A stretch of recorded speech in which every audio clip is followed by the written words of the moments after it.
Welcome back. Hey, before we get into this week's tip, I have a favor to ask. For the entire history of Stuart's Audacity tips, I've avoided doing the usual YouTube stuff about likes and subscribes and all of that. But the fact of the matter is, if we're going to keep the channel going, I need your help. So, like the video, and if you haven't subscribed to the channel, go ahead and do that, and use the hype feature. That helps the algorithm suggest the channel to viewers who haven't seen it yet. And I have something else to share with you too. Some of you probably have a copy of Stuart's Audacity Tips Volume 1. This is a bound version of the printed newsletter where Stuart's Audacity Tips started. Some of you may even have a copy of Volume 2. Well, when it came around to time to publish Volume 3, things kind of went sideways for a little while, and I only published it in Kindle format. Well, it's now out in print, and in fact, the thing that got me to do that is that Volume 4 is available now as well. Each volume contains about 50 tips, and some a little bit more because I didn't want to interrupt a series in the middle, so I included more than 50 at a time.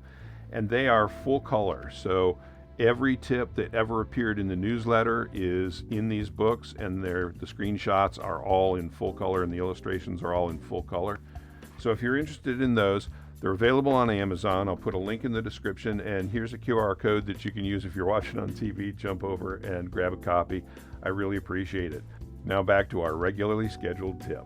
Today we're going to finish our series on the track context menu, so let's get back over to Audacity. And the track context menu is the 3-dot menu that's in the track control panel. And our last option is rate. So rate is the rate at which Audacity manages the audio in this track. So it's the rate that it's going to record samples, and it's the rate that it's going to play back as well. Now the menu drops off the screen here, so I'll put up this overlay so that you can see it. This current track, which is my favorite scratch track as always, is at 44,100 hertz. Now, don't let hertz confuse you, it just means per second. So it's 44,100 samples per second. And we can listen to our sample track here. 77 years ago, our forefathers brought forth on this continent. Right, so it's the usual, you've heard it before, you'll probably hear it from me again. So if we change the rate, which was 44,100 hertz, and we speed it up a little bit. Let's change it to 48,000 since that's also frequently used. And you'll notice that the track got a little shorter. And it's taking up less time because Audacity is playing back more samples per second. So it was recorded at 44,100 and it's playing back at 48,000 per second. So it's covering more of the recorded samples in the same amount of time. And let's see what that sounds like. 77 years ago, our forefathers brought forth on this continent a new nation. So it pitched it up. And in fact, if we change the rate significantly, so let's turn it up to, instead of 48,000, we'll turn it up to 88,200. And you'll notice that now it's really, really short. And if we play it back, 77 years ago, our forefathers brought forth on this continent a new nation. Welcome to Chipmunk Land. So all that's going on here is, if you think of it in terms of, like recording on tape, we've recorded on tape and now we're just running the tape past the playback head faster, more recorded length per second. So if we record at one speed and then play back at a faster speed, then the pitch goes up as well as the tempo and it takes less time. Likewise, if we slow it down, and now I'll take the rate down to, let's say, 22,050, that's half the rate that it was recorded at, and you can see that now the track takes up twice as much space as it originally did. I left the original amount selected so that you could see, and if we play that back, then